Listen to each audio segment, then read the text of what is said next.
Magandang umaga po sa inyong lahat, mga kapatid at mga kaibigan, kasama ng aming inaaralan sa Biblia at gayon din po sa mga kasama natin na nasa Zoom video conferencing sa umagang ito. Malugod po namin kayong tinatanggap sa pulong ng mga saksi ni Jehovah sa umagang ito. Upang pasimulan po ang ating pagpupulong, sabay-sabay po tayong umawit ng papuri sa Diyos na Jehovah. Awitin natin ang bilang 88 na may pamagat na ipaalam mo sa akin ang iyong mga daan. Ito po ay halaw sa Aklat ng Mga Awit, Kabanata 25, Talatang 4.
Sa umagang ito, tayo po ay makakapakinig ng espesyal na pahayag na sabay-sabay na ipahahayag sa buong mundo para sa linggong ito.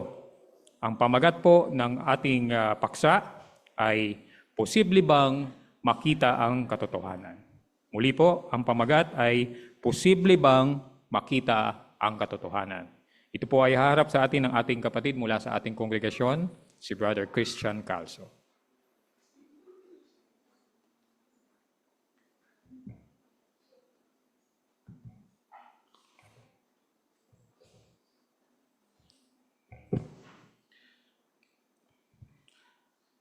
Okay, bago tayo magsimula mga kapatid, special talk to. Lahat ng public talk talaga namang special para lang sa karamihan. Bakit lang nasabing special na i-talk na to? Kasi sa buong mundo ng mga saksi ni Jehovah, iisa lang yung paksa. Kaya naitawag na special talk. Iisa lang ang paksa niyan. Okay? Kasi magsimula na tayo. Pwede ba natin pakita yung unang picture? Yan, unang larawan. Yan, dyan sa larawan na yan, siguro habang nagbabasa ka at umiinom ng kape o hot choco tea, meron kang napanood sa TV, biglang may lumabas sa screen o monitor nyo, isang prominenteng tao siguro to, o na kinaaniban niya pwedeng sa business, religion, medicine, o politics. May sinabi siya, nakakaiba sa binabasa mo. Alin doon ang paniniwalaan mo? Yung binabasa mo o yung narinig mo? Okay, salamat sa picture. Bagay na bagay yung paksa natin dyan, mga kapatid at mga kaibigan. Posible bang makita ang katotohanan? Kasi sa totoo, naghanap kasi yung mga maling balita no? Kasi yung iba, meron silang pinapanigan. Kumbaga, pabor sila dun sa sinasabi nung, kung ano man yon, one-sided dun sila. Merong iba, mali talagang nire-report nila. Maling-mali. Pero nire-report pa rin nila, binabalita pa rin. Merong iba naman yung conspiracy theory. Sa Tagalog, teorya ng pagsasabuatan. No? Ano ba yon? Ito yung sabi nito, interpretasyon nito, opinion ng isa, kuro-kuro ng ganito, sabi niya. Kumbaga parang kung iisipin mo, parang chismis lang eh. Kumbaga kung uunawain mo yung conspiracy theory, parang chismis lang eh. Katulad nung sa pandemic, di ba? Sabi nila yung virus galing sa isang laboratory or merong iba galing sa hayop, sabi nila sa bat. Tapos yung iba naman, lalo na nung nagkaroon ng vaccine, di ba? Kaya sabi niya, delikado, maraming namamatay. Kaya ang iba, umaasa sa vitamina, no? Na ang iba, sabi nila, galing sa isang hayop o galing sa isang kabayo, sabi nila. Pero kaya, sa mga ganung bagay, parang ang hirap paniwalaan. Isa pa, yung AI, alam niyo yung AI? Yung mukha ng isa, pwedeng palitan ng mukha ng iba. Yung boses niya, pwedeng palitan ng boses ng isa. Kaya kumbaga, kakaiba, parang maniniwala ka, iba to ah. Talagang kakaiba. Kaya dahil doon, parang ang hirap ng paniwalaan. No? Hindi lang yon. Meron ding binabanggit sa Biblia. Sabi sa pwede niyong isulat, no? Sabi sa 2 Timoteo 3:1 at 13, sabi doon, sa mga huling araw, yung mga masasama, lalong sasama, pati mga impostor. Lalo silang sasama. At sa 13, sabi doon, sila'y manliligaw, magliligaw sila, tapos sila, maililigaw din. Kaya talagang, kumbaga, ang hirap ng paniwalaan. Kasi nga talagang sasama ang mga masasama at mga impostor. Ngayon, kung ganito mga kapatid, di ba kanina sabi natin sa una, paano kung magkaiba doon sa binabasa mo at doon sa narinig mo? Paano naman kung ganito? Yung binabasa mo at yung narinig mo ay parehas. Anong gagawin mo? Maganda yung sabi ng, pwede nyo isulat to, no? Maganda ang sabi ng Kawikaan 14:15. Kawikaan chapter 14 verse 15. Huwag maniwala kaagad. Pag-isipan, pag-aralan kung totoo yung sinasabi ng isa. Kaya, dahil ba doon dahil sa sobrang dami ng maraming mali at mapandayang impormasyon ngayon, ibig sabihin, wala nang katotohanan. Pwede nyo bang buksan ang Biblia nyo, mga kapatid at mga kaibigan, sa John 8:32. 1 chapter 8, verse 32. At basahin natin, no? Sabi dito, at malalaman ninyo ang katotohanan, at ang katotohanan ay magpapalaya sa inyo. Unawain natin at intindihin. Ibig sabihin, meron katotohanan. Meron. May katotohanan. At makikita yan. Posible. Ano bang magagawa sa nabasa natin kapag nalaman nyo yung katotohanan? Mapapalaya ka. Saan? Sa mali, sa peke, sa di totoo, o sa di makatotohanan. Kaya, posible, makikita talaga yung katotohanan.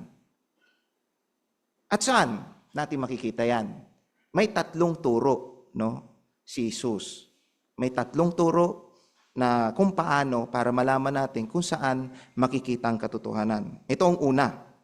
Basahin natin ulit, no? 1:17. Sabi dito, pabanalin mo sila sa magitan ng katotohanan. Ang iyong salita ay katotohanan. Ito yung unang turo ni Jesus. Para makita yung katotohanan, sabi ni Jesus, ang salita mo ay katotohanan. Yung salita ng Diyos. Okay? Pasimplihin natin. Ibig sabihin, ang salita ng Diyos ay totoo. Walang kasinungalingan, walang halong biro, talagang totoo, absolute truth, totoong totoo ang salita ng Diyos. Kaya nga, dahil nga ang totoo ang salita ng Diyos, or salita ng Diyos ay katotohanan, sabi nga ng Mateo chapter 4, kung titingnan nyo, sabi dun sa verse 4, hindi lang sa tinapay mabubuhay ang tao, kundi sa salita ng Diyos. Anong point doon? Hindi lang sa tinapay, kundi kailangan natin. Totoo naman. Mabubuhay ka kahit walang salita ng Diyos. Totoo yun. Mabubuhay ka. Pero kulang. Yun ang point. Kulang kung walang salita ng Diyos. At ginamit ni Jesus ang salita ng Diyos nung siya ay tuksuhin. Talagang gumamit siya. Sabi doon nasusulat sa verse 7 at 10. Sinabi niya kay Jesus yun Ay kay Satanas sabi niya kay Satanas, lumayas ka dahil nasusulat si Jehova ang dapat mong sambahin. Ang kausap ni Jesus dito, si Satanas. At sinabi niya, si Jehova ang dapat mong sambahin. Ngayon, mga kapatid, ang salita ng Diyos, kumpleto na. Okay? Kaya tinatawag na tong Biblia. Dati, banal na kasulatan, yan ang tawag, salita ng Diyos. Pero ngayon, kumpleto na, kaya tinatawag na itong Biblia. Ngayon, ito, totoo ba ang Biblia? Magbigay tayo ng mga halimbawa na talagang aklat ng katotohanan ang Biblia. Una, yung mga manunulat ng Biblia, okay? Yung mga sumulat ng Biblia ay tapat. Bakit natin sinasabing tapat? Katulad ni Honas. Sabi sa Honas 1:3, sinulat niya, sumuway siya sa Diyos. Makita nyo? Isinulat niyan, sumuway siya sa Diyos. Kaya tapat siya. Ano pa? Paano niya sinuway? Sabi sa chapter 4, verse 10 and 11, imbis sa Ninive siya pumunta na inutusan ng Diyos, sa Tarsis siya pumunta. At sinulat pa niya, mas nanghihinayang pa siya sa halaman kaysa dun sa mga tao na nasa Ninive na nakakaalam, ng hindi nakakaalam kung ano tama at mali. Mga 120,000 na katao na pwedeng patayin. Mas nanghihinayang pa siya doon sa halaman. Kaya doon pa lang, tapat talaga yung manunulat. Kaya aklat ng katotohanan ang Biblia. Ito pa, very practical ang payo ng Biblia. Alam nyo ba sa Mateo, pwede nyo isulat, no? Mateo chapter 7, verse 12. Nandun yung golden rule. Golden rule. Kung anong gusto mong gawin sa iyo, yun din ang gawin mo sa iba. Kaya very practical, di ba? Walang kahirap-hirap. Kaya aklat talaga ng katotohanan ang Biblia. At pagdating sa history, tama yan. Pag mayroon tayong nabasa, may kinalaman sa history, sa Bible, totoo na yan. Pwede rin sa science. Totoo na yan. Kapag may sinabi tungkol sa science, katulad nung sa Job 26:7, sabi, nakabitin sa wala. Hindi pa kasi uso yung word na gravity. Kailan lang yon na na-invent, yung word na na-invent ni Isaac Newton, kailan lang yon 300 or 400 years ago. Mga 1700, siguro 1600, yan. Doon lang yung na-invent. Pero yung word, nakabitin sa wala. Kaya, pagdating sa science, totoo. Ito pa, yung may mga hula sa Biblia na nagkatotoo. Si Isaias naghula. Kung babasahin nyo, Isaias 44:27 to 45:1, sinabi doon na babagsak ang Babylonia. Babagsak. At kung sino yung haring gagamitin, si Haring Siro, may pangalan na. At kung paano nila pababagsakin, sabi doon, yung pinto magbubukas, na isulat ni Isaias yon. After 200 years, nangyari nga. Kaya, kahit anong kaya ito mga kapatid, mga kaibigan, ang salita ng Diyos o ang Biblia, totoo. Huwag nating pagdudahan. Kaya unang tanong, Posible bang makita ang katotohanan? Oo. Dito. Sa Biblia. Dumako tayo, pwede ba nating ipanood yung isang video na dating nagdududa tungkol sa Biblia? Pwede ba nating ipanood natin to?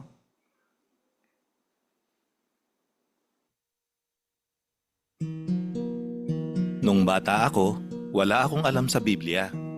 Para sa akin, yung Biblia hindi makatotohanan, hindi lohikal, at kontra sa siyensya. Napansin ko na yung Biblia at relihiyon nakabase lang sa emosyon, hindi sa katotohanan. Nag-aral ako ng engineering. Pagka-graduate ko, nakitira ako sa mga kamag-anak ko. Nakikipag-aral sila ng Biblia sa mga saksi ni Jehovah. Naalala ko noon, sabi ko, alam nyo, pwede nyo naman bigyan ng sariling interpretasyon yung sinasabi ng Biblia. Tapos sabi ng isa sa kanila, edi sumama ka sa amin at ipakita mo na mali ang mga saksi. Sumagot naman ako, sabi ko, edi sige. Naalala ko noon, nabasa ko yung awit 37:29 sa Biblia. Sabi doon, ang mga matuwid ang titira sa lupa magpakailanman. Hindi na kailangang ipaliwanag yun. Napakalinaw nun sa akin. Kaya nakita ko na yung ilang bahagi ng Biblia may isang paliwanag lang. Pero hindi pa rin ako sigurado doon. Pagkatapos nun, talagang pinag-aralan ko yung Biblia para mapatunayan ko kung talaga bang totoo yung sinasabi nito. Gusto kong ipakita sa inyo yung isang teksto na nakakumbinsi sa akin na yung Biblia kaayon ng science. Yung Job 26:7. Ang sabi, inilalatag niya ang himpapawid sa dakong walang laman at ibinibitin ang mundo sa kawalan. Isinulat ito mahigit 3,500 years na ang nakakaraan at malinaw dito na yung lupa nakabitin sa kawalan. Pero mga 300 years ago pa lang ang nakakaraan ng mapatunayan na dahil sa gravity, nakabitin nga ang mundo sa kawalan. At yan yung itinuro ni Isaac Newton. Kaya naging kumbinsido ako na yung Biblia kaayon ng science. Yan at yung mga hula tungkol sa mga kapangyarihang pandaigdig at kung sino sila, pati yung pagkakaroon ng Biblia ng iisang tema. Yan ang mga nakakumbinsi sa akin. Habang patuloy kong pinag-aaralan yung salita ng Diyos, unti-unti kong napatunayan sa sarili ko na yung sinasabi ng Biblia talagang totoo. At mula nang sinabuhay ko to, talagang naging masaya at kalmado ang buhay ko. Okay, maraming salamat sa video, no? Ang ganda. Dati siyang hindi naniniwala, hindi totoo sa kanya ang Biblia, because of emotion lang daw, dahil sa emotion lang, no? Pero, sinubukan niya. Dumalo, sumama dun sa isa, no? Ano ibig sabihin? Ba't niya sinubukan? Naging bukas ang isip niya. Yun ang importante. Kailangan bukas ang isip mo. Anong ginawa niya? Pumunta siya doon. Para lang patunayan na mali ang mga saksi. Gusto lang niyang patunayan. Kaso, doon may sinabi, awit 37:29, nakita niyo?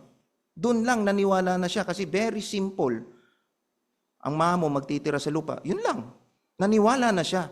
Kaya yung pagdududyan niya, nawala. Naging kumbinsi na sa kanya. At dahil doon, sa pagkakapit niya, naging totoo na ang Biblia sa kanya, nakita niya, iisa lang yung tema. At isinambuhay niya at naging kalmado yung buhay niya. Okay. Kaya makakabuti sa mga naniniwala o di naniniwala sa Biblia, maging bukas ang isip nyo. Buksan nyo. No? At pag-aralan ang sinasabi ng Biblia. Kasi ang Biblia, ang salita ng Diyos, ay katotohanan. At dumako na tayo sa pangalawang turo. 1:14:6. Pwede niyong basahin. 1:14:6. Sabi diyan, sinabi ni Jesus sa kanya, ako ang daan at ang katotohanan at ang buhay, walang sino man makakalapit sa Ama kundi sa pamamagitan ko. Sabi diyan, si Jesus ang katotohanan. Yun yung pangalawang turo. Para malaman natin yung katotohanan. Ano ibig sabihin yun? Sinabi niya mismo, ako ang katotohanan. Ibig sabihin, sinabi niya at isinabuhay niya. Yung mga kumakalaban nga kay Jesus talagang naniniwala na nagsasabi siya ng totoo. Kalaban na yan. Yung kumakalaban sa kanya, yung hindi pabor sa kanya. At nagsasabi ng totoo si Jesus. Hindi lang yon. nangaral siya. Nagpatotoo siya, nagbahay-bahay. Kaya isinabuhay niya kung ano yung katotohanan. Kaya yun ang ibig sabihin na si Jesus ang katotohanan. Natupad ba sa kanya kay Jesus? Kasi may hula kasi noon na may darating na Mesyas Natupad ba sa kanya? Kasi merong iba nagdududa kung si Jesus ba talaga yung Mesyas. Natupad yan. Alam nyo ba kung anong ibig sabihin ng Mesyas? Ang ibig sabihin sa Tagalog, pinahiran. Anointed. Okay? Sa Hebrew word ng Mesyas ay Messiah. Sa Greek ay Christos. Kaya ang Jesus Christ o Jesucristo, yun ang ibig sabihin. Jesus the anointed. Jesus na pinahiran. Jesus na Messiah. Parang adjective. Di ba? Kasi hindi naman uso pa apelyido noon. Kaya ang Christ hindi apelyido. Adjective na siya yung pinahiran. Okay? Magbibigay tayo ng mga halimbawa na natupad sa kanya na siya talaga yung Messiah. Na siya talaga na natupad sa Biblia. Merong hula. Isang teksto na lang tayo mga kaibigan, mga kapatid. Yung Isaiah 53:12. Sabi doon, itinuring siyang isa sa makasalanan. Kung titingnan niyo ang Mateo 27:38, talagang itinuring siyang makasalanan kasi nung namatay siya, sa kaliwa niya at kanan, mga magnanakaw. No? Tapos sa Isaiah 53:12, sabi doon, ibinuhos ang sarili sa kamatayan. At nakaulat yan sa Marcos 15:37, nung ibinigay niya yung buhay niya na siya ay namatay. Kaya, nakita natin, dito pa lang, na talagang si Jesus talaga yung Mesyas. At siya ang dahilan kung bakit dapat na sabihin niya na siya yung katotohanan. Kaya isa din sa itinuro ni Jesus, yung patuloy ninyong gawin ito bilang pag-alaala sa akin. Ano yon? Pag-alaala sa kamatayan ni Jesus Christ. At gaganapin yan next week, April 12. Okay?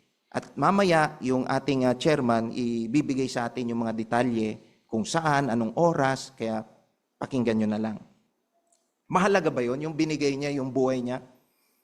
Kapag ikay nagbigay ng regalo, pinaglalaanan mo ng time, sacrifice, nagsasakripisyo ka at ibinigay mo yon. Si Jesus, ang ibinigay niya, buhay niya.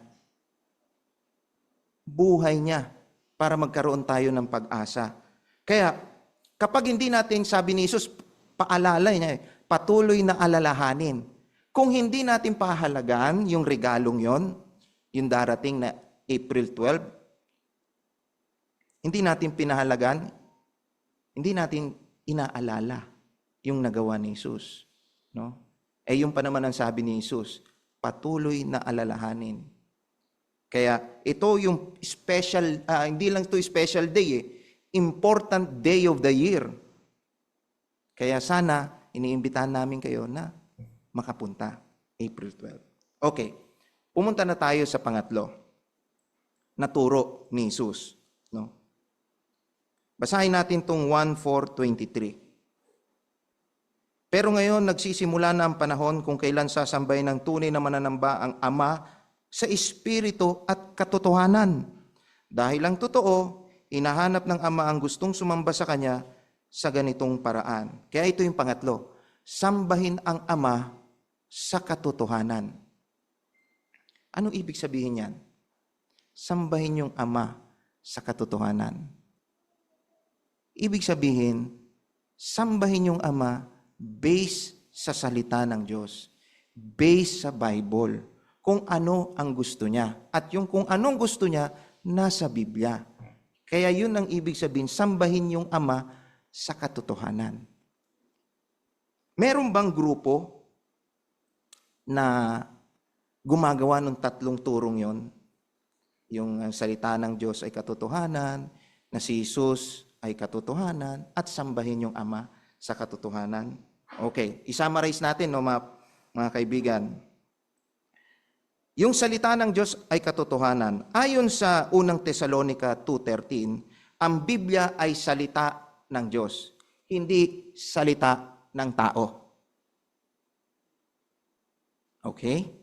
Salita ng Diyos. Kayo mga hindi naniniwala na ang Biblia ay salita ng Diyos, ito ang sabi, salita ng Diyos, hindi salita ng tao. Sulat ng tao, pero salita ng Diyos. Kaya ang grupong ito ay tinatawag na mga tunay na mananamba.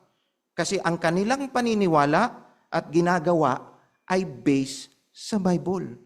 Based sa katotohanan. Sinong grupong yan? Pangalawa, si Jesus ang katotohanan. Ayon sa 1 Pedro 2:21, si Jesus ay nag-iwan ng halimbawa.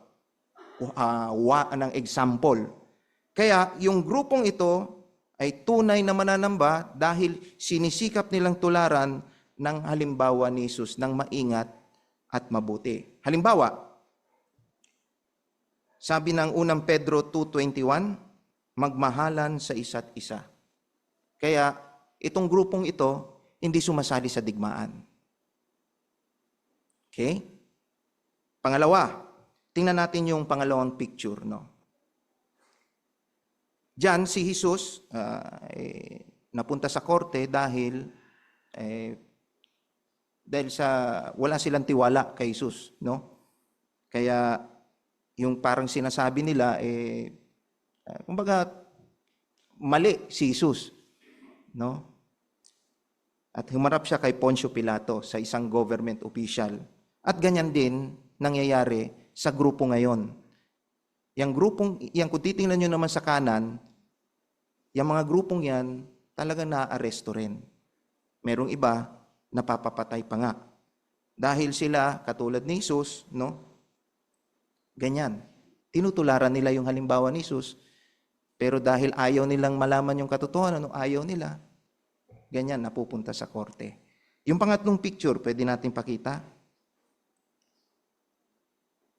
Yan. Si Jesus nangaral. At meron ding grupo na nangangaral sa ngayon. Sino yan? Okay, salamat sa picture. Ito yung pangatlo. Sambahin ang Ama sa katotohanan. Sino? Tingnan nyo, unawain nyo, sambahin yung Ama. Hindi sinabi, sambahin yung anak. Sinong grupong ito na sumasamba sa Ama? Walang iba, sila'y mga saksi ni Jehovah.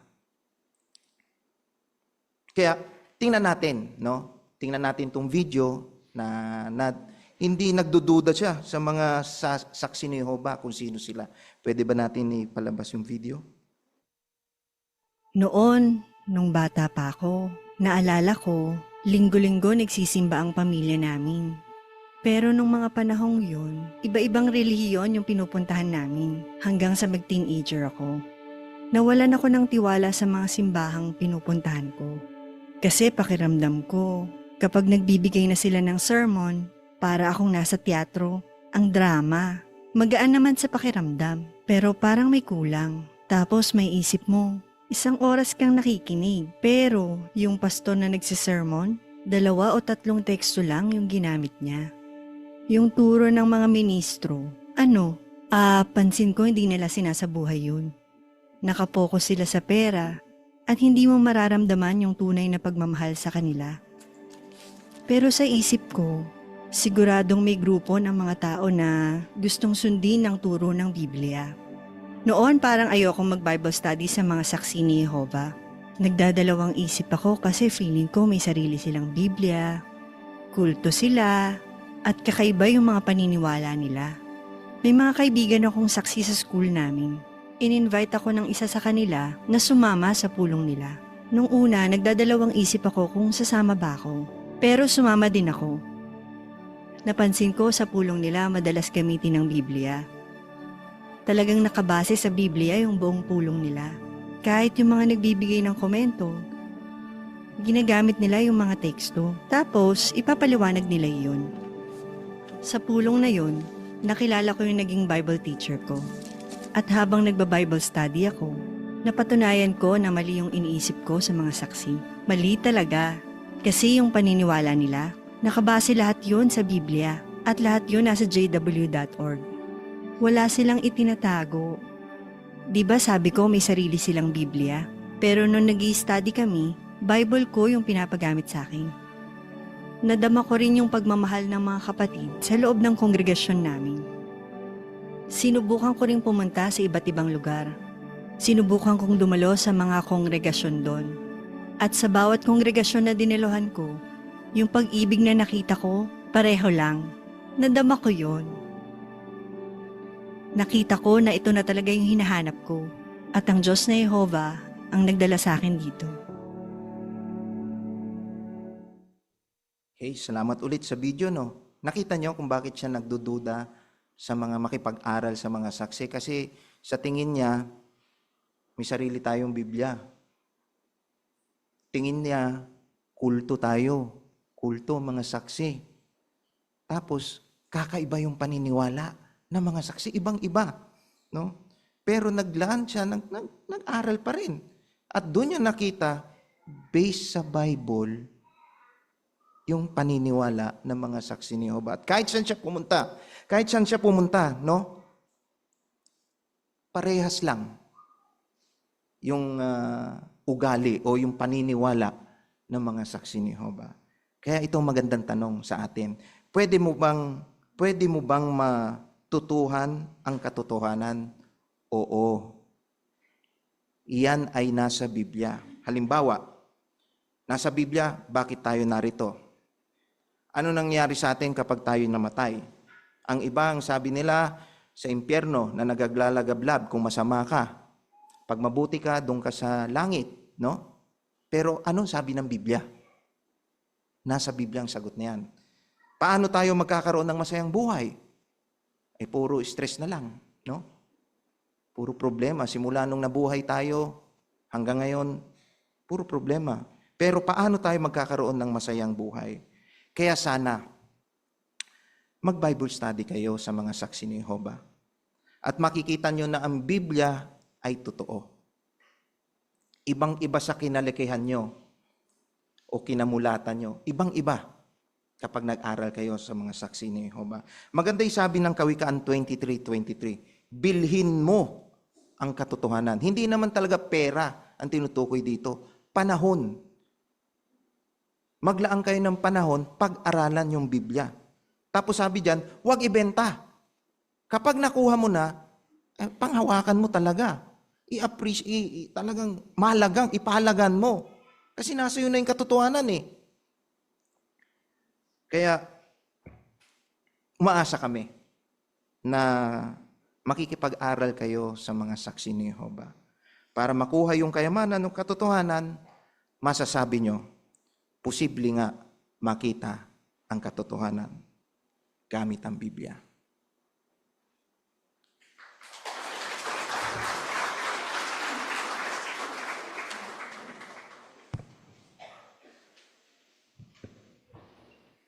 Maraming salamat, Brother Calso, sa malinaw na pagharap ng paksa sa umagang ito. Masayang-masaya kami na nakadalo kayo sa espesyal na pahayag na ito na iniharap sa buong daigdig sa mahigit 118,000 na congregation ng mga saksi ni Jehovah. Ang taunang pagdiriwang ng memorial ng kamatayan ni Kristo ay gaganapin sa Sabado, April 12, 2025. At inaanyayahan namin kayo na samahan kami sa pagdiriwang na ito sa ganap na 5:45 ng hapon dito sa Kingdom Hall na ito. Again, next week, Sabado, April 12, 2025, 5:45 ng hapon sa Kingdom Hall na ito. Kung gusto ninyong may kumontak sa inyo para ipakita kung paano ginagawa ang libre at personal na pag-aaral ng Biblia, pakisuyong makipag-usap sa mga saksi ni Jehovah. Karagdagan pa, iniimbitahan namin kayo na bisitahin ang aming website na jw.org. Naglalaman ito ng mga impormasyong batay sa Biblia na available sa mahigit 1,000 wika. Tinatalakay doon ang mga paksang magugustuhan ng mga mag-asawa, magulang, walang asawa, mga teenager, bata, at lahat ng gustong matuto tungkol sa Biblia. Agad po tayong tutungo sa ikalawang bahagi ng ating pagpupulong, ang pag-aaral ng Magasing ang Bandayan. At pangungunahan po sa atin ito ni Brother Jean Luistro.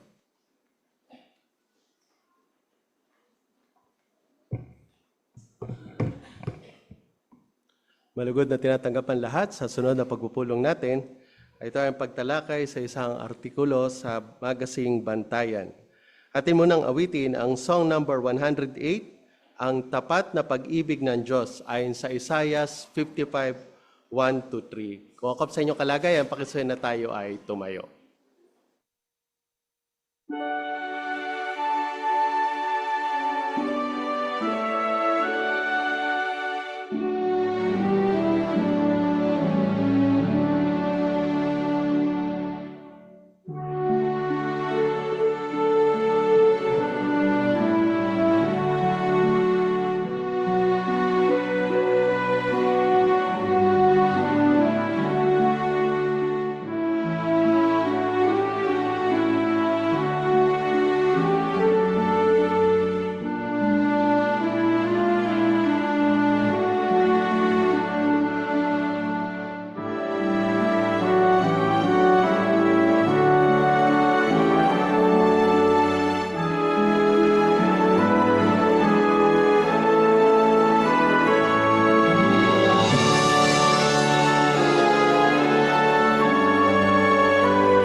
Sa bahaging ito, nais nating talakayin ang artikulo sa Bantayan, artikulo number 8, kung paano tayo nakikinabang sa pag-ibig ni Jehova. Ang susing teksto ay ang 1 Timoteo 1:15, si Kristo Jesus ay dumating sa mundo para iligtas ang mga makasalanan. Pansinin na ang ating matutunan dito ay kung paano tayo makikinabang sa pantubos, at kung paano natin may papakita nagpapasalamat tayo kay Jehova. Marami tayong mga subtitle, meron din tayong mga repaso mamaya na tatalakay o sasagot sa mga paksa na kung saan ay makikita natin kung paano tayo makikinabang sa pantubos sa ngayon, pati na rin sa hinaharap, at kung paano tayo magpapakita ng pagpapasalamat sa Diyos na Jehova. Ating babasahin ng mga parapot, pakikisuyan natin si Brother Roy Mata na basahin ito sa atin. Basahin na natin ngayon ang paragraph 1. Isiping nagbigay ka ng isang napakagandang regalo sa isang taong mahalaga sa iyo at alam mong kailangan niya iyon. Paano kung nalaman mong itinago lang niya iyon at hindi na niya ginamit? Siguradong madulungkot ka. Pero kung nagpapasalamat siya sa iyo at lagi niyang ginagamit iyon, siguradong magiging masaya ka. Ang punto, ibinigay ni Jehova ang anak niya para sa atin dahil mahal na mahal niya tayo. Kaya talagang magiging masaya siya kapag ipinakita natin na nagpapasalamat tayo sa regalo at pag-ibig niya. Okay, salamat po. Paano natin mapapasaya si Jehova? Sige po. Brother Calzo, Shady. Magiging masaya si Jehovah kung mapapakita natin na talaga na appreciate natin ang regalo niya at very thank you tayo dito dahil ito ang pinaka-best na regalo ever po. Ayan, salamat. Ating may pakita na appreciate natin. Okay, may pagsasalarawan din dito sa paragraph 1. Brother Calzo, Jay. Inahiling tulad to sa pagbibigay ng isang regalo sa iyo. Pag ikaw ay binigyan ng isang regalo, kumbaga ma-appreciate mo yon pag ito'y ginagamit mo. Pero kung tinatago mo to, ay talagang nakakalungkot kasi maaari mo sabihin, bakit hindi mo naman ginagamit yung binigay ko sa yung regalo ko? So sa pagkakantong ito, para ma-appreciate natin to, gamitin natin ito palagi. Ayan. Salamat po, Sister Arjona. Sa Roma 5:8 po, nakita kasi ni Jehovah na kailangan natin to, kaya niya ito ibinigay. Kaya kung tinatago lang natin to, hindi natin pinapakita na ina-appreciate natin yung binigay niya. Ayan. So kailangan natin, kaya gamitin natin. Paragraph 2. Sa paglipas ng panahon, baka mabawasan ang pagkapahalaga natin sa pantubos. Kung mangyari yan, para bang itinago at kinalimutan natin ang regalo ng Diyos. Kaya para hindi mabawasan ang pagkapahalaga natin sa ginawa ng Diyos at ni Kristo, dapat lagi nating pag-isipang mabuti iyon. At makakatulong sa atin ang artikulong ito. Pag-uusapan natin kung paano tayo nakikinabang sa pantubos ngayon at kung paano tayo makikinabang sa hinaharap. Alamin din natin kung paano natin may papakitang nagpapasalamat tayo sa pag-ibig ni Jehova, lalo na sa panahong ito ng memorial. Ano ang tatalakayan natin sa artikulong ito?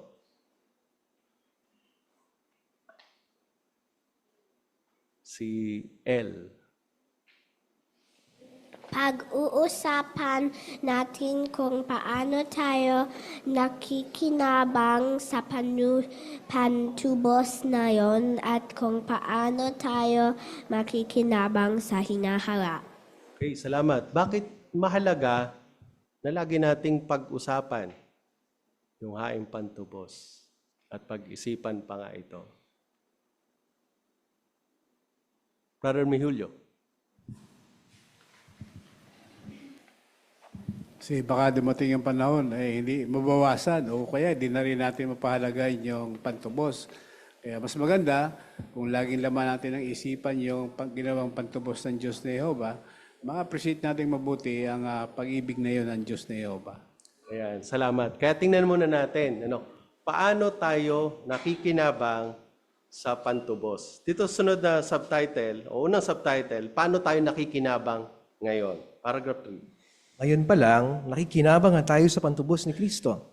Halimbawa, pinapatawad ni Jehova ang mga kasalanan natin. Dahil sa pantubos, hindi naman siya obligadong gawin iyon, pero gusto niya. Nagpapasalamat ang salmista sa ginawang iyon ng Diyos, kaya sinabi niya, Ikaw, O Jehova, ay mabuti at handang magpatawad. Okay, sa 3, paano tayo nakikinabang ngayon sa pantubos? Sige pa, brother. Sige pa, dito po sa unahan. Nakikinabang na tayo ngayon sa pantubos sapagkat tinatawad na tayo, tinubos na yung ating kasalanan. So maliwanag na nakikinabang na po tayo ngayon. Ayan, salamat po, Brother Charlie Lyongson. Sige po, Sister Quiñones. Nakikinabang tayo gaya ng binanggit sa awit 86.5 na dahil si Jehovah ay napakabuti o mabuti at kahit hindi niya obligado na tayo ay patawarin pero ginawa niya ito dahil sa katangian niyang yun.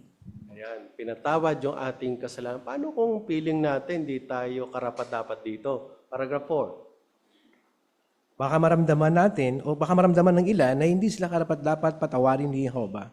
Ang totoo, lahat tayo hindi karapat-dapat. Sinabi nga ni Apostol Pablo na hindi siya karapat-dapat tawaging apostol. Pero sinabi rin niya, dahil sa walang kapantay na kabaitan ng Diyos, ako ay naging kung ano ako ngayon. Kapag pinagsisihan na natin ang mga kasalanan natin, papatawarin tayo ni Jehovah. Bakit? Hindi dahil karapat-dapat tayo dito, kundi dahil mahal niya tayo. Kaya kung nararamdaman mong hindi ka karapat-dapat patawarin ni Jehovah, tandaan mo na hindi ibinigay ni Jehovah ang pantubos para sa mga hindi nagkakasala. Ibinigay niya iyon para sa mga nagsisising makasalanan. Okay, salamat po. Bago natin sagutin ang tanong, basahin muna natin ang Lucas 5:32. Sige po, yung bata sa likod. Dumating ako hindi para tawagin ang mga matuwid, kundi para akayin sa pagsisisi ang mga kasalanan. Ayan, salamat. Unang Timoteo naman, 1:15, 1:15. Sige po, yung bata rito.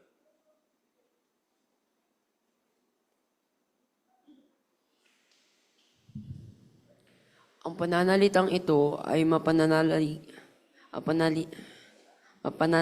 at talagang dapat paniwalaan. Si Kristo Jesus ay dumating sa mundo para iligtas ang mga makasalanan.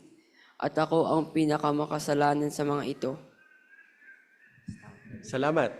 Para kanino, sagutin natin yung tanong, para kanino ibinigay ni Jehovah ang pantubos? Sige po, Sister Joby. Yung iniisip natin na hindi tayo karapat-dapat na patawarin ang Jehovah, tandaan natin na hindi binigay ang pagtubos sa mga hindi nagkasala. Ibinigay niya yun sa mga nagsisising makasalanan. At kapag pinagsisihan natin ang gawa nating kasalanan, patatawarin tayo ng amang Jehovah, hindi dahil karapat-dapat tayo, kundi mahal tayo ni amang Jehovah. Gaya ng sabi sa Lucas 5:32, dumating ako hindi para tawagin ng matuwid, kundi para akayin sa pagsisisi ang makasalanan. Ayan, salamat po. Brother Billy Vicencio.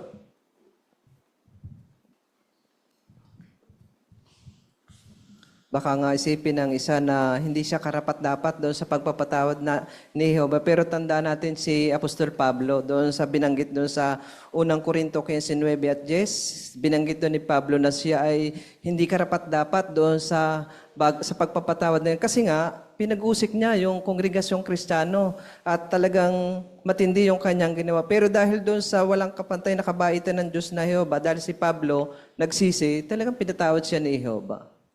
Okay, salamat po. Brother Calso, Danilo. Napaka mapagmahal ni Jehovah kasi una, hindi naman talaga dapat na patawarin niya, no? At talagang hindi rin obligado si Jehovah na patawarin tayo. Hindi siya obligado. Pero ginawa niya yun dahil sa pagmamahal natin, pagmamahal niya sa atin. Ngayon, ang magandang lesson dyan, ang isang tao kapag humingi ng tawad sa atin, kahit hindi karapat-dapat na patawarin yung patatawarin mo pa rin pala. Bilang pagtulad sa perfect example ng Diyos na Jehovah. Kaya dapat na magandang lesson dito na tinuturo sa atin ng kadakilaan ng pag-ibig at pagpapatawad ni Jehovah, maging sa mga taong hindi karapat-dapat patawarin. Okay, salamat. Banggit kasi na si Apostol Pablo, talagang makasalanan, pinag-usig niya yung mga Kristiyano noon. Ano pa nga ba yung matinding kasalanan ni Pablo? Bakit masasabi na siya yung pinakauna sa mga dapat patawarin? Sige po, yung sister sa likod. Dahil siya po yung pinakaunang gumawa ng pagpatay po sa mapakaraming Kristiyano. Kaya nakita po sa ulat na kitang-kita yung katangian ng kapakumbabaan niya kasi inamin niya yung pagiging makasalanan niya. Kaya bahagi rin po pala yun ng pagsisisi kung kinikilala mo yung kamalian mo at yung pantubos lang ang tanging daan para mapatawad ka ni Jehovah. Okay, salamat po. Wala man siguro pong nakapatay rito, no? Si Pablo nakapatay. Pinag-uusig pa niya mga Kristiyano. Pero, pinatawad siya ni Jehovah. Dito tayo sa paragraph 5. Huwag nating isipin na dapat lang patawarin tayo ni Jehovah dahil matagal lang tayo naglilingkod sa Kanya. Totoo, pinahahalagahan ni Jehovah ang katapatan natin. Pero ibinigay niya ang anak niya bilang regalo, hindi bilang bayad sa mga nagawa nating paglilingkod sa Kanya. Kaya maling isipin na obligado si Jehovah na patawarin tayo. Kasi kung ganoon, para nating sinasabi na hindi natin kailangan ng pantubos. Okay, salamat. Kanina na-komento na ito, no? Hindi obligado si Jehovah. Pero nais nating mas palawakin pa. Obligado ba si Jehovah na patawarin tayo? Ipaliwanag. Sister Lara Chares. Hindi nga po obligado si Jehovah na patawarin tayo. Dahil kung oo, edi hindi na po pala natin kailangan yung pantubos kasi napapatawad naman po pala tayo ni Jehovah kahit wala ito. Kung kaya't hindi niya inilaan si Jesus bilang kabayaran sa lahat na nagawa natin para sa Kanya, kundi bilang regalo po sa atin. Ayan, salamat po. Sige po, Brother Francisco.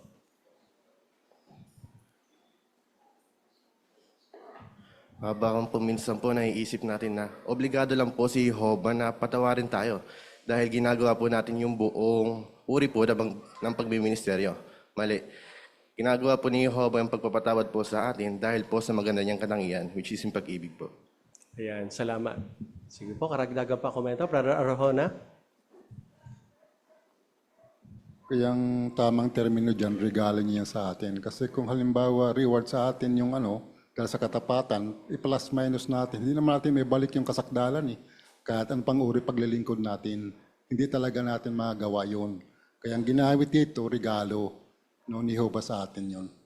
Okay, salamat po. So hindi siya regalo, magandang regalo siya, hindi siya parang reward sa paglilingkuran natin. Kaya magandang tanong, naglilingkod pa ba tayo kay Jehovah?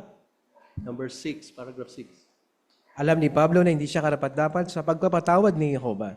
Kaya bakit ginawa pa rin niya ang lahat para mapaglingkuran ang Diyos? Kasi gusto niyang ipakita ng nagpapasalamat siya sa walang kapantay na kabaitan ni Jehovah. Gaya ni Pablo, ginagawa rin natin ang lahat sa paglilingkod para ipakita ang nagpapasalamat tayo sa awa ni Jehovah. Hindi para maging karapat-dapat dito. Okay, salamat po. Bakit ginawa pa rin ni Pablo ang lahat para paglingkuran si Jehovah? Yung pantubos, hindi naman pala reward yun. So bakit ako maglilingkod kay Jehovah ngayon? Sister Tina Di Macali.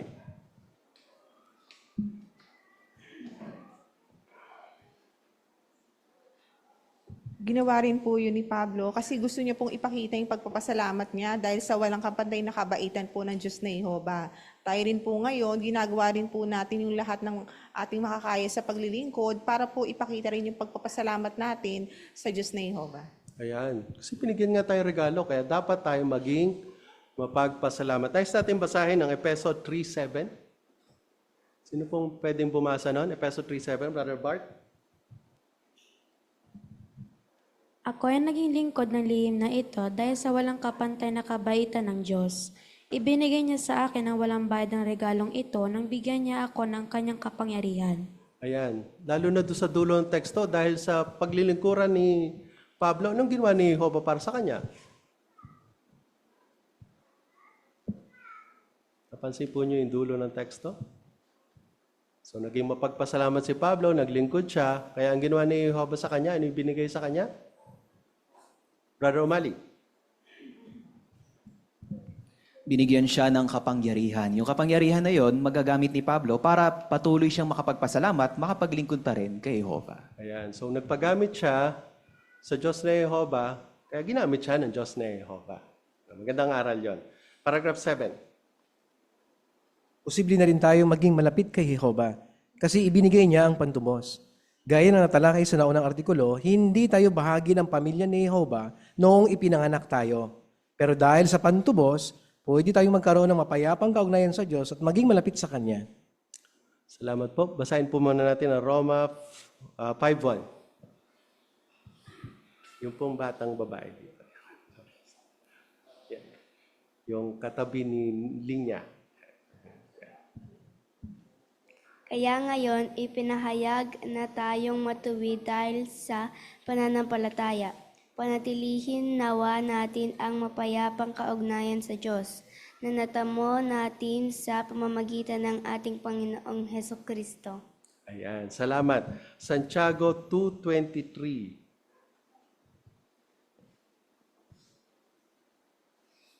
Ay, dulo po sa dulo. Sister, ayun pong... At natupad ang kasulatan na nagsasabi, si Abraham ay nananampalataya kay Jehovah, at dahil dito itinuring siyang matiwid, at tinawag siyang kaibigan ni Jehovah. Okay, salamat po. Paano pa tayo nakikinabang ngayon sa pantubos? Sige po, yung sister sa dulo. Dahil sa pantubos na ibinigay po ni Jehovah para sa atin, naging posible po na magkaroon ng malapit at mapayapang kaugnayan sa Kanya at mabigyan din po tayo ng pagkakataon na maging bahagi ng Kanyang pamilya. Okay, salamat. So parang repaso nung nagdaang article, bakit nga ba tayo napalayo kay Jehovah? Nilikha naman niya tayo, ayon sa wangis pa nga niya. Sige po, Sister MJ.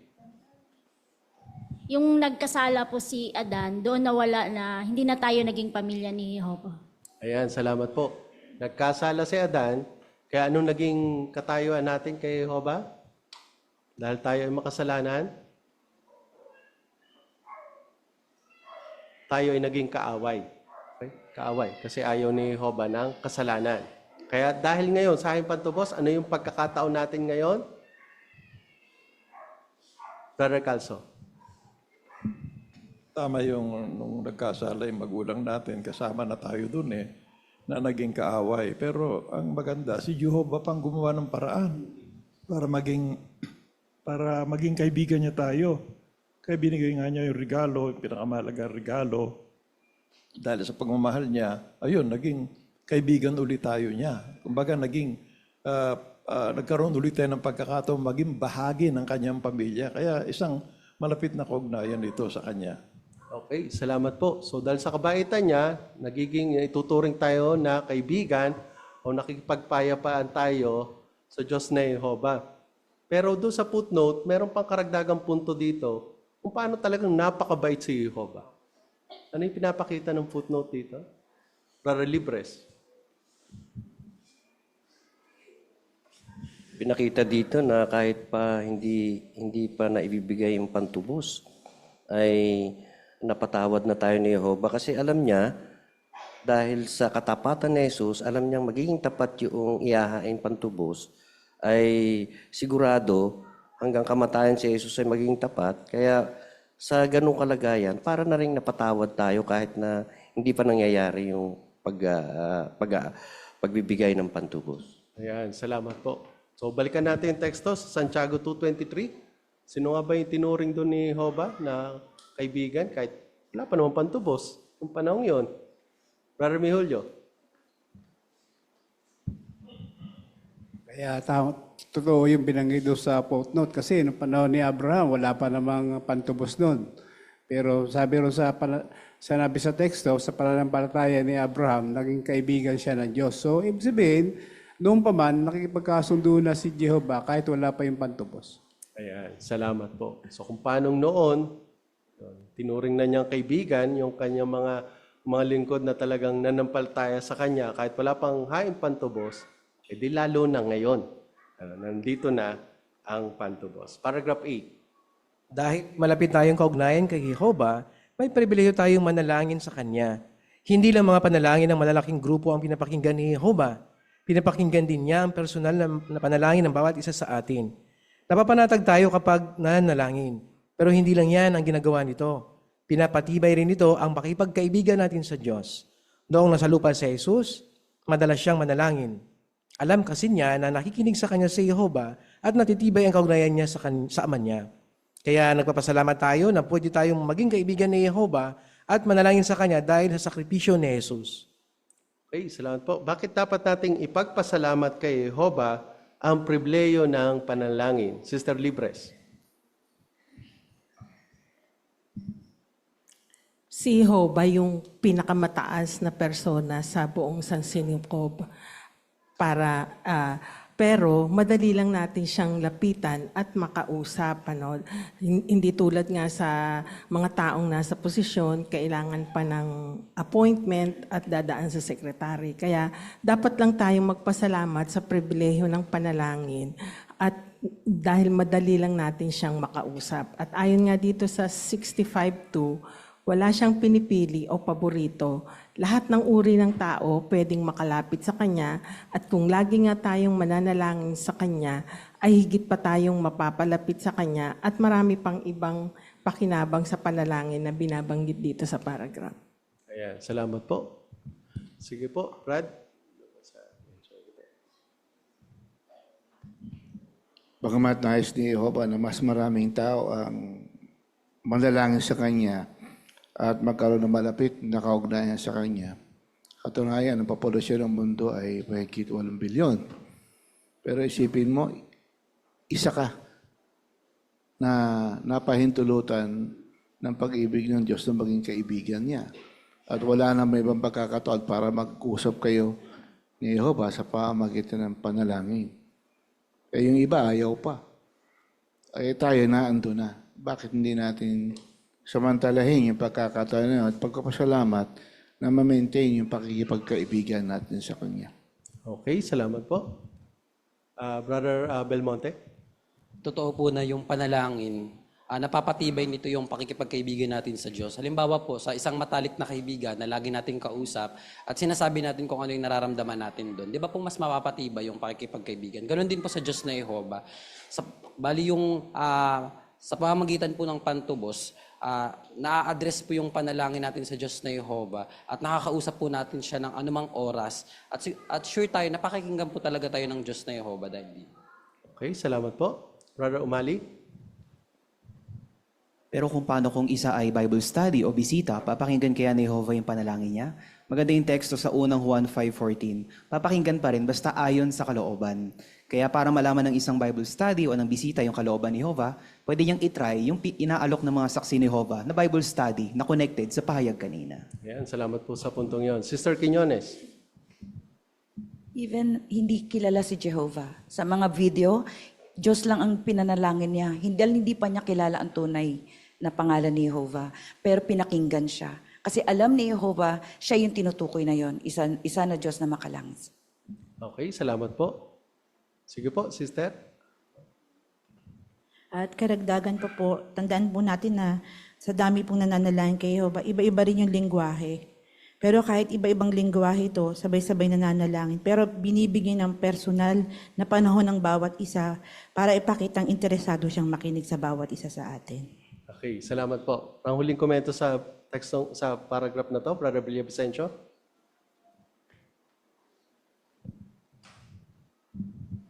Talagang dapat natin ipagpasalamat yung pribilehiyo ng panalangin natin sa Diyos na Jehovah. Halimbawa, kapag ikaw ay may sobrang sakit ang iyong nararamdaman, may problema ka, hindi ba't nakakatulong yung panalangin para tayo ay magkaroon ng kapanatagan sa Diyos na Jehovah, magkaroon tayo ng kapanatagan ng isip? Kaya doon sa binanggit kanina doon sa unang Juan 5:14, na kapag nagtitiwala tayo na ano man yung hilingin natin, talagang tutulungan tayo ni Jehovah kung kalooban talaga niya. Yeah, salamat po. No? Kadalasan, pag may problema tayo, parang kailangan lang natin ng outlet, may pagsabihan ng problema. Ganun yung panalangin. At si Jehovah, laging nandyan para makinig sa mga panalangin natin. So natalakay natin, paano tayo nakikinabang ngayon? Sa review question, yun po yung number 1. Tingnan naman natin, paano tayo makikinabang sa pantubos sa hinaharap. Kung paano tayo makikinabang sa hinaharap, paragraph 9. Paano naman makikinabang sa hinaharap ang mga tapat na lingkod ng Diyos dahil sa pantubos? Bibigyan sila ng buhay na walang hanggan. Para sa marami, parang imposible yan kasi wala pang taong nabuhay ng walang hanggan.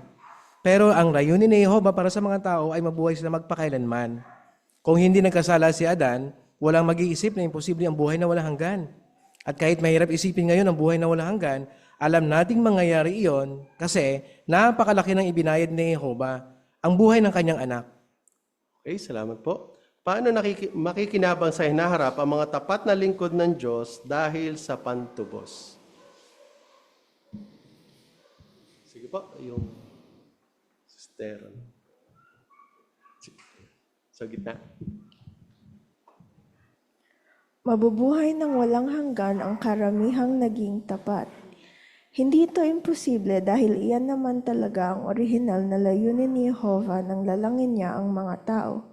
At siguradong mangyari ito dahil napakalaki ng ibinayad niyang pantubos, ang buhay ng kanyang anak. Yan. Salamat po. No? So, dahil sa pantubos, meron tayong pagkakataon na mabuhay ng walang hanggan. Dito sa paragraph 10, makikita natin paano nga ba yung buhay na walang hanggan. Basahin natin. Kahit sa hinaharap pa ang buhay na walang hanggan, gusto ni Jehovah na pananabikan natin ito ngayon. Para sa mga pinahiran, pinapanabikan nilang mabuhay sa langit at mamahalang kasama ni Kristo. Excited naman ang ibang mga tupa na mabuhay sa paraisong lupa, kung saan wala ng pagdurusa. Isa ka ba sa ibang mga tupa na may pag-asang mabuhay na walang hanggan dito sa lupa? Hindi yan ang mas mababang gantimpala. Ang totoo, nilalang tayo para mabuhay sa lupa. Kaya siguradong magiging masaya tayo. Okay, sige po. Ano ang pinananabikan ng mga pinahiran at ng ibang tupa? Sige po, sister.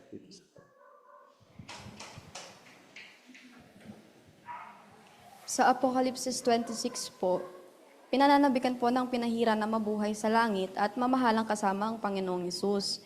At para naman po sa atin, excited na tayo na mabuhay sa paraisong lupa dahil wala na pong pagdurusa, pagdadalamhati, kaya nang nakaulat sa Apokalipsis 21:3-4. Okay, salamat po, Sister May. Okay, para bilang paglilinaw, sino nga ba yung mga pinahiran muna? Kasi yun po yung tanong eh. Sister Calso. Sila ang 144,000. Ang makalupa naman hindi mabilang. Kaya naging perpekto tayo sa pantubos na sa hinaharap. Yes. Kung gayon lamang, tanungin natin ang ating sarili. Masunurin ba ako? At maikakapit ko ba ang mga simulaan na binatutupad ng Biblia sa atin sa ngayon? Ayan, salamat po, lalo sa pagdiriin. Masunurin ba tayo sa ngayon? So yung pinahiran, akit sa langit, ibang tupa, yung mabubuhay naman dito sa lupa. Binanggit doon sa paragraph hindi naman consolation prize lang yung mabuhay dito sa lupa. Bakit? Parang, kumbaga, first prize, second prize lang tayo pag dito tayo sa lupa. Sister O'Malley. Kasi ang original na layunin naman talaga ng Diyos na Jehovah para sa tao ay ang mabuhay sa lupa. Ayan, salamat po. Kaya dito sa paragraph 11 and 12, makikita natin, ano nga ba yung pananabikan natin o excited na natin gawin kapag nabuhay na tayo ng walang hanggan dito sa lupa? Paragraphs 11 and 12. Isipin mong nasa paraiso ka na, hindi ka na mag-aalala magkakasakit ka o mamamatay. Ibibigay ni Jehovah ang lahat ng mabubuting bagay na gusto mo. Mahilig ka ba sa mga halaman o hayop? Gusto mo bang matutong mag-drawing o tumugtog ng isang instrument? Sa paraiso, kailangan ng mga arkitek, tagapagtayo at magsasaka. Kailangan din ng mga marunong magluto, gumawa ng mga tool, at mag-aalaga at magpapaganda sa lupa. Mayroon tayong buhay na walang hanggan para matuto ng anumang bagay na gusto nating malaman. Siguradong masayang-masaya rin tayo kapag binuhay muli ang mga mahal natin. Mag-e-enjoy ka rin na matuto pa tungkol kay Jehovah habang pinag-aaralan mo ang napakaraming nilalang niya. At higit sa lahat, masasamba na natin sa Jehovah nang hindi na ako konsensya kasi hindi na tayo magkakasala. Ipagpapalit mo ba ang mga gandang pagkapalang ito para sa pansamantalang magpakasaya sa kasalanan ngayon? Siguradong hindi. Sulit ang anumang sakripisyong gagawin natin ngayon para sa mga pagkapalang ito.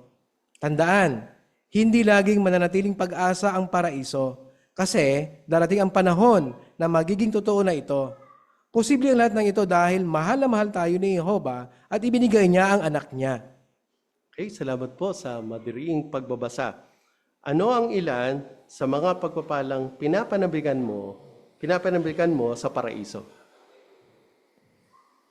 Sige po, pwede po kayong magbanggit. Sige po. Sige po, sister. Yung nakaulat po sa Isaiah 25:8 na kung saan wala na po yung sakit at ganoon din po yung kamatayan. Sa totoo lang, kahit marami kang pera, kung meron ka din lang sakit na wala nang solusyon, parang hindi mo kakayanin. Pero dahil sa pag-asang ito, nagiging maluwag para sa atin sa lahat na tanggapin yung pangakong ito. Ayan, salamat po. So wala nang sakit. Sige po, ano pa ang pinananabikan mo na gawin o maranasan sa paraiso? Sige po, Brother Iganya. So ngayon po, lahat tayo, gustong-gusto po natin na maglingkod kay Jehovah ng 100% ng buong puso at buong lakas. Pero marami po nakakahadlang sa atin. Yung iba po, sila ay nakakaranas ng mental at psychological na mga kondisyon, gaya ng depression. Yung iba naman, napakababa ng kanilang self-worth sa sarili dahil sa years of abuse na na-experience nila sa kanilang mga mahal sa buhay. Kaya yung kailangan nilang mag-struggle every single day para lang maging tapat sa Diyos na Jehovah. At yung iba naman po, may mga physical handicaps gaya ng pagtanda, yung unti-unting pangihina ng katawan. Kaya po isipin na lang po natin sa malapit na hinaharap. Pwede po tayo maglingkod kay Jehovah ng 100%. Nawala itong mga baggage na to. Nawala ng sakit sa physical, mental at emotional. Kaya sigurado po, sa time na yun, ang tanging lang po natin pwedeng masabi, salamat sa iyo, Jehovah. Salamat sa pantubos. Ayan. Salamat po. No? Salamat kay Jehovah. Salamat sa pantubos. Doon sa paragraph, may binanggit na sample na pwede ring gawin o matutunan sa paraiso. Ano mga ba yung mga pwede natin gawin doon? Brother, magpili? Dito kasi sa Isaiah 65:21, sinabi doon magtatayo, edi kailangan ng kalpintero. Tapos nandun din yung magtatanim, kailangan ng mga magsasaka. Dito direct na sinabi yung mga kailangan matutunan yung marunong magluto, gumawa ng mga tools, mag-alaga at magpapaganda sa lupa. Ayan, salamat po. Para hindi tayong tulungan, talakayin natin yung larawan. Okay. So, ang tanong ano ang mga pinapanabikan mo sa paraiso? Ano nga ba yung makikita natin sa larawan? Ang mga gagawin ng mga tao sa paraiso? At malamang gagawin mo din. Sister Mihulio. Nakita po natin yung mga kapatid na nag-i-enjoy sa paraiso. Yung sa first picture, makikita natin yung mag-asawa na nagtatayo ng bahay. Sa second picture naman, yung brother na nagtutugtog ng violin. Sa third po, mag-asawang sinasalubo yung anak nilang babae na binuhay muli. Sa pang-apat, yung isa na babae na gumagawa ng paso sa bahay niya. Sa pang-limang picture naman, yung sister na namimitas ng ubas. At yung panghuli, yung mag-ama na tinutulungan yung isang slot na nasa puno. Kaya marami po tayong mga enjoyable na magagawa sa paraiso. Kaya hindi po boring yung buhay natin doon. Dahil buhay na walang hanggan po yun. Ayan, salamat po sa pagdiriin na hindi boring yung buhay sa paraiso. Ay, pinakagusto ko yung nagtumutugtog ng violin, ano? Kasi pinangarap ko din yan. Ngayon, ang mga tao ngayon, puro violence, ano? Sa paraiso, violin ang pwede nating tugtugin. So, ito po yung kapakinabangan o mapapakinabangan natin sa hinaharap. Ano? Dahil sa aking pantubos. Yung parang sunod na question, paano tayo ngayon magpapakita ng pasasalamat? Kasi kung ngayon nakikinabang tayo sa hinaharap, ganun rin, paano naman tayo magpapakita ng pagpapasalamat? Ipakita ang pasalamat sa pag-ibig ni Jehovah, paragraph 13. Paano natin may papakitang nagpapasalamat tayo kay Jehovah dahil ibinigay niya ang pantubos? Unahin natin sa ating buhay ang paglilingkod sa Kanya. Hindi ba namatay si Jesus para ang mga nabubuhay ay hindi na mabuhay para sa sarili nila, kundi para sa Kanya na namatay, alang-alang sa kanila at binuhay muli? Siguradong ayaw nating baliwalain ang walang kapantay na kabaitang iyon ni Jehovah. Okay, salamat po. Basahin natin ang 2 Korinto 6:1.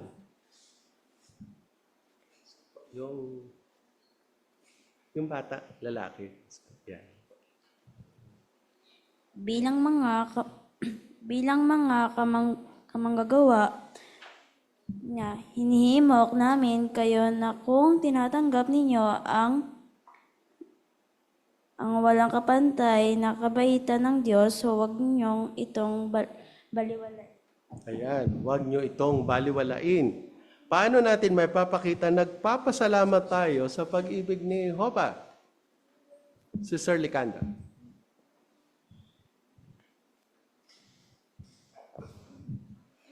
Sa 2 Korinto 6:1, binanggit po doon na bilang tayo kamanggagawa ng Diyos. Kaya sabi dito, wag nating baliwalain ang walang kapantay na kabaitan ng Diyos. Pero paano natin may papakita na nagpapasalamat tayo sa Kanya? May papakita lang po natin ito kung unahin natin sa buhay natin na paglingkuran siya ayon po sa Matthew 6:33. Ayan. Sige po, unahin natin yung paglilingkod. Sige po, Sister Quiñones. Ang pag-una sa ating buhay ng paglilingkod kay Jehovah, hindi sa maayos na kalagayan, nakukuha natin yung maalwang buhay, hindi. Kundi anuman ang ating kalagayan sa buhay, matatanaw natin na mapapakita natin yung pagpapasalamat kay Jehovah kung ano man ang sitwasyon, inuuna natin siya sa ating buhay. Lalo na ngayong week ng pang-memorial. I-expound pa natin more yung ating panahon sa natitira pang araw para sa memorial at invite natin talaga as many as we can, kamag-anak especially at yung mga tao sa teritoryo. Ayan, salamat po. Sige po, huling komento sa paragraph na to. Brad? Madaling isipin yung intindihin, yung huwag baliwalain. Kasi doon sa magandang punto, doon sa sinundang para po, may tanong pagpapalit ba magandang pagkapalang ito para sa pansamantalang pagpapakasaya sa kasalanan ngayon? Sana maunawaan ito ng maigi natin.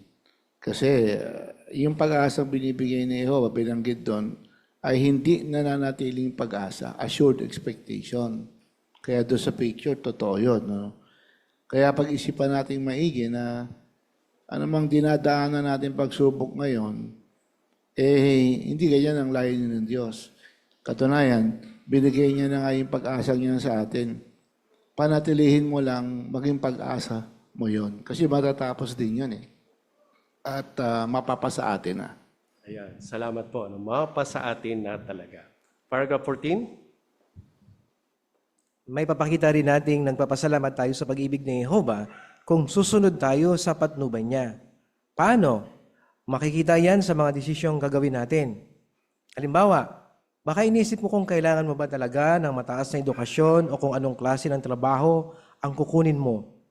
Isa lang alang kung ano ang gusto ni Jehovah na gawin mo. Kapag sinusunod natin ang patnubay ni Jehovah, lalong titibay ang pananampalataya at kaugnayan natin sa Kanya. At nagiging mas totoo rin ang pag-asa natin. Okay, 14. Paano natin may papakitang nagtitiwala tayo sa patnubay ni Jehovah? Brother Marby, punayo.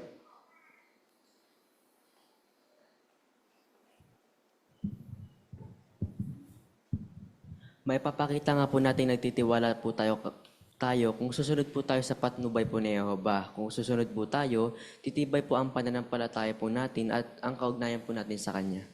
Okay, example, sabi ng paragraph. Pagsunod sa patnubay ni Jehovah, maaaring ba po magbigay tayo ng example? Sister Maglota? Makikita ito sa mga desisyon natin na gagawin. Halimbawa, kapag sa isang kabataan, kung ano bang kurso ang kukunin niya, kailangan ba ng mataas na edukasyon, o di kaya yung anong klaseng trabaho ito. Kaya sa bawat desisyon natin, dapat alamin natin or i-consider natin kung ano ba ang gustong gawin ni Jehovah para sa atin. Ayan. So sa bawat desisyon, tama po, no? Consider natin ano yung magiging epekto nito sa kaugnayan ko sa Diyos na Jehovah. Paragraph 15. May isa pang paraan para maipakitang pinapahalagahan natin ang pag-ibig ni Jehovah. Gamitin natin ang panahon ng memorial para ipakitang nagpapasalamat tayo kay Jehovah dahil sa pantubos. Siguradong inaayos na natin ang schedule natin para makadalo tayo sa memorial, pero gusto rin nating imbitahan ang iba na dumalo. Ipaliwanag natin sa kanila kung ano ang mayroon sa memorial. Makakatulong din kung ipapanood natin sa kanila ang mga video na bakit namatay si Jesus at alalahanin ang kamatayan ni Jesus sa jw.org. Dapat ding siguraduhin ng mga elder na naiimbitahan nila ang mga inactive.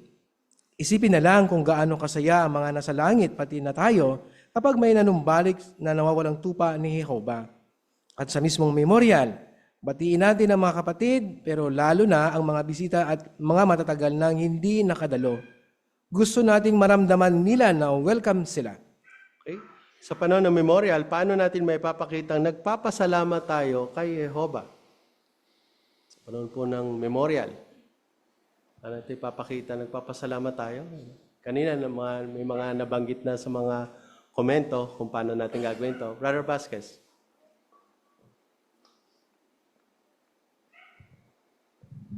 Halimbawa, sa may mga trabaho na medyo mahirap magpaalam sa mga boss o kaya sa mga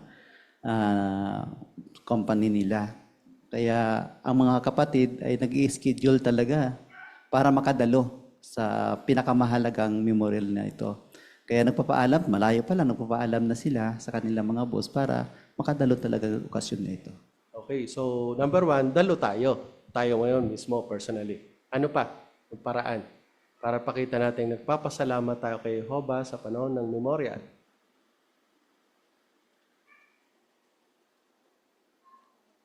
Sige po, sister.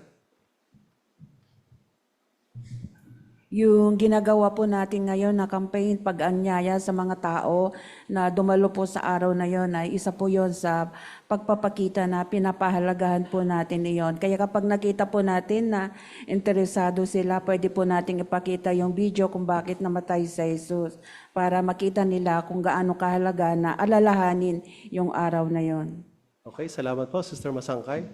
Sa mga elder, paano papakita yung kanilang pasalamat? Siyempre, sila mismo dadalo, magsasaayos ng memorial. Ano pa yung gagawin nila? Brother Calso. Huwag natin kalilimutan yung mga inactive kasi mga kapatid din natin sa pananampalataya yun. Nagka-problema lang marahil, mga ganyan, o kakalusugan.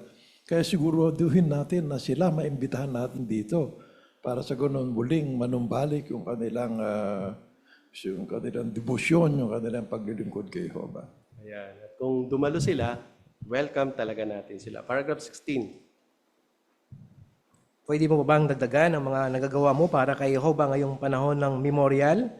Magandang paraan yan para may pakita mong nagpapasalamat ka sa lahat ng ginawa ng Diyos at ni Kristo para sa iyo. Kapag mas maraming tayong panahon sa pangangaral, mas mararamdaman natin ang tulong ni Jehovah, kaya mas titibay ang pagtitiwala natin sa Kanya. Sikapin ding sundan ang pagbabasa ng Biblia sa memorial na nasa pagsusuri sa kasulatan araw-araw o sa chart na makikita sa workbook para sa pulong. Pwede mo pa nga gawing study project ang mga tekstong iyon.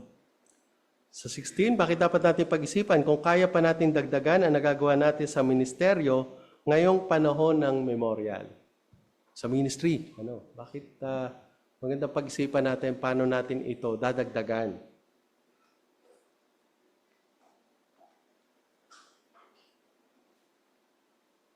Brother Arjona. So, once a year lang, no? Napakahalagang okasyon. Kaya magkaminsan may mga nag-auxiliary pioneer kahit na wala namang yung special lalo na ngayon, pwede lang samantalang dito talagang itutok nila kung sa once a year lang sa makapag-auxiliary pioneer, pwede nilang itutok sa panahong ito. Ayan, salamat po. Mag-auxiliary pioneer tayo sa panahong ito. Ano pa? Yung binanggit ng paragraph. Brother O'Malley. Sa pagbabasa ng mga teksto tungkol doon sa panahon ni Jesus bago mamatay, doon sa pagsusuri sa kasulatan ng araw-araw o yung daily text natin, mag-i-start yung pagbabasa sa Tuesday, April 8. Pero doon sa chart, sa workbook natin, mag-i-start siya bukas. Kaya pwede natin agahan, pagbabasa, bukas pa agad. Bukas na. Ayan, salamat po. Paragraph 17. Baka limitado lang ang kaya mong gawin sa mga natalakay sa artikulong ito dahil sa sitwasyon mo. Pero tandaan na hindi ikinukumpara ni Jehovah ang mga nagagawa mo sa nagagawa ng iba. Ang mahalaga sa Kanya ay kung gaano mo siya kamahal. Masayang-masaya siya kapag nakikita niya ang pinapahalagahan mo ang napakagandang regalo niya, ang pantubos. Okay, salamat po. Pwede bang pakita yung parang picture dito sa 17? Ayan. Okay, so ang tanong po natin, paano natin mapapasaya si Jehovah? Pwede natin gamitin yung larawan mismo na nasa screen. Ano ba yung mga ginawa nila dyan? Sister Quiñones. Kunin ko lang po yung isa na nasa kaliwang upper left na pagkakataon ito na mag-AP yung mga publisher, especially may humabol nga si Sister Jacinto. Nakakatuwa yun. At nakakapagpatibay sa lahat yun. Dahil pag ginamit niya yung pagkakataon na yun para kay Jehovah mismo. Ayan, salamat po. Ano pa yung ibang nasa larawan? na pwedeng gawin? Brother Nuestro? Yung nasa kanang baba, yung pag-welcome sa mga kapatid, lalo na sa mga bisita na dadalo. Kaya sikapin natin na mas maaga talaga tayong darating para ma-welcome natin yung mga bisita. Ayan, salamat po. Tama yun, Sikapin natin na maging maaga. Sige po, sister. Sister Nuestro. At para naman dun sa amin na may mga limitasyon na, mas marami kaming panahon sa pangangaral, katulad ng mag-asawang kapatid doon na nagka-cart witnessing. Tumutulong ito para lalong maramdaman namin ang tulong ni Jehovah sa amin at napapatibay kami at mas nagtitiwala kami sa Kanya. Ayan, salamat rin po sa pag-share po ng bagay na iyon. Maraming salamat po. Dito na tayo sa panghuling paragraph, paragraph 18. Naging posible lang na mapatawad tayo, maging malapit kay Jehovah, at magkaroon ng buhay na walang hanggan dahil sa pantubos. Lagi sana nating ipakitang nagpapasalamat tayo sa pag-ibig ni Jehovah kasi iyon ang nagpapakilos sa Kanya na ibigay ang mga pagkapalang ito. Lagi rin sana nating ipakita ang nagpapasalamat tayo kay Jesus kasi mahal na mahal niya tayo at isinakripisyo niya ang buhay niya para sa atin. Maraming salamat, Brother Mata, sa mahusay at mapuwersang pagbabasa. Dito tayo sa 18. Bakit nagpapasalamat tayo sa Diyos na Jehovah at kay Jesucristo?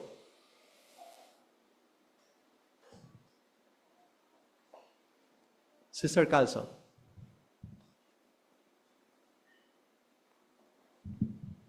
Sa 1 John 4:19 at John 15:13, dahil sa dakilang pag-ibig ng Diyos na Jehovah at ng Panginoong Hesus para sa atin, nagkaroon tayo ngayon ng pag-asa na mabuhay na walang hanggan at mapatawad tayo sa ating mga kasalanan. Ayan, salamat po. Kaya maging mapagpasalamat tayo sa panahon lang ng memorial. Ba yung diniriin sa atin dito? Ano yung dapat natin tandaan? April 12 o April 13, hindi tayo magpapasalamat. Ano po yung nais na idiin sa atin rito? Para paharilaga. Mali yun. Kasi kailangan natin ipakita yon sa pang-araw-araw nating buhay. Kailangan hindi lang sa memorial season na tinatawag, kundi kahit normal na panahon, ipakita natin nagpapasalamat tayo kay Jehovah, ginagawa natin yung gusto niya at kinikilala na na-appreciate natin yung pag-ibig ni Jehovah at ni Jesus na ibinigay sa atin. Ayan, salamat po. Brother Libres. Yung patuloy nating pagpasalamat kay Jehovah ay dapat nating gawin yun kasi yun kasi yung nagtulak sa Kanya para tayo ay magkaroon ng mga pagpapalang ibinibigay niya sa atin. Ayan, salamat po. Sige po, Sister Leong Song, dito po sa, Brother Leong Song, dito po sa harapan. Dito sa tanong, bakit magpapasalamat tayo sa Diyos na Jehovah at kay Jesucristo? Maliwanag dito, dalawa yung involved. Yung isa, yung Diyos na Jehovah, siya yung nagbigay ng regalo na pantubos. At si Jesus naman, inilaan niya yung buhay niya. So yung pagpapasalamat natin dito, maliwanag na doon sa ginawa nilang pareho. Ayan, salamat po. Sige po, panghuling komento, Brother Calso. Para sa kapakinabangan ng mga bisita natin, kasi napapasalamat naman sila kay Jesus, Pero para ma-appreciate nila na dapat pati si Jehovah, kumbaga sa isang nalulunod, halimbawa ako nalulunod, initsahan mo ako ng salbabida. Yung salbabida lang ba? Pasasalamatan mo, salamat salbabida. Hindi. Pasasalamatan mo rin yung nag-abot. Ngayon, si Jesus ang ating salbabida, kailangan nakahawak tayo lagi sa Kanya bilang pasalamat. Pero wag natin kalilimutan yung nagpadala na si Jehovah. Kaya dalawa talaga ang pasalamatan natin sapagkat sila ang nagpakita ng pinakadakilang kapahayagan ng pag-ibig. Ayan, salamat po. Kaya doon sa ating memorial, yung pahayag na mapakinggan natin, ay magdiriin kung paano natin papakita ang pagpahalaga sa sakripisyong ginawa ng Diyos na Jehovah at ng Panginoong Jesus. Kaya nakita natin kung paano talagang yung regalong binigay ni Jehovah sa atin ay talagang araw-araw nakikinabang tayo. Kaya araw-araw na magpapakita tayo ng pasalamat. Inirin lamang na isa sa mga pwede nating gawin para magpasalamat, dumalo tayo mismo sa memorial. As natin talakayin ang mga repasong tanong dito. Una, paano tayo nakikinabang ngayon sa pantubos? Ngayon. Sister Crisel.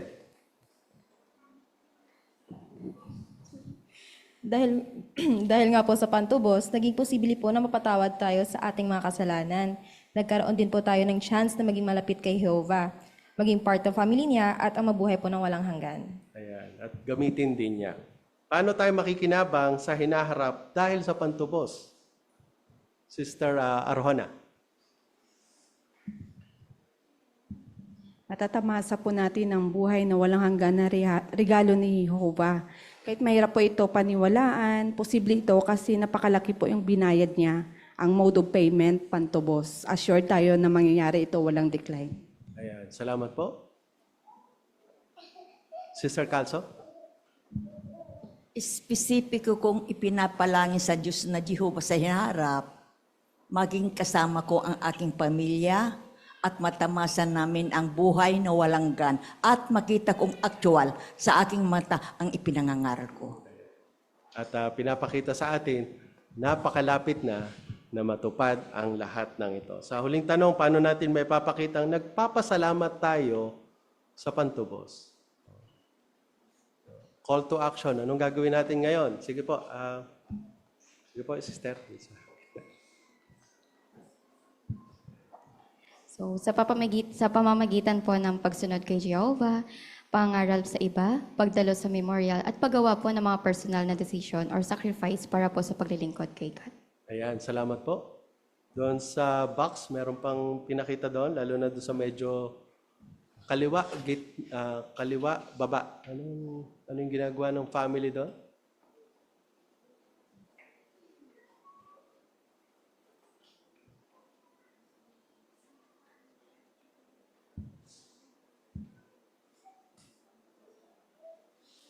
Ano kaya ginagawa nila doon? Word puzzle siguro. Vera Vasquez.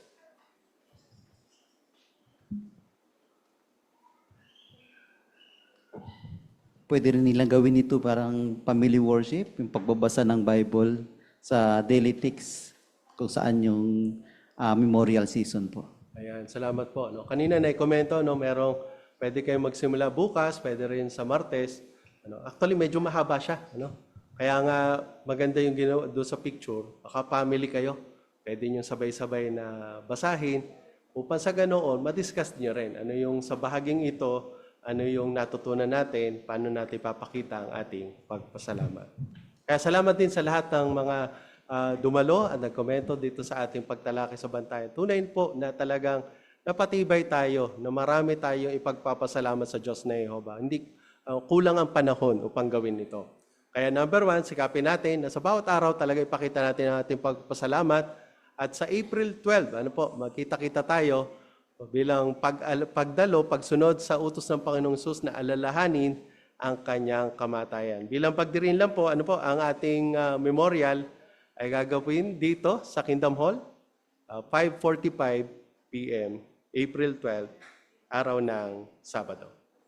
Sa ating pasalamatan ang Diyos na Jehovah sa pamamagitan ng awit at panalangin, ating awitin ang song number 154, ang pag-ibig ay hindi nabibigo, ayon sa unang Korinto 13:8. At mamaya, pangunahan tayo ni Brother Christian Calso para sa panghuling panalangin.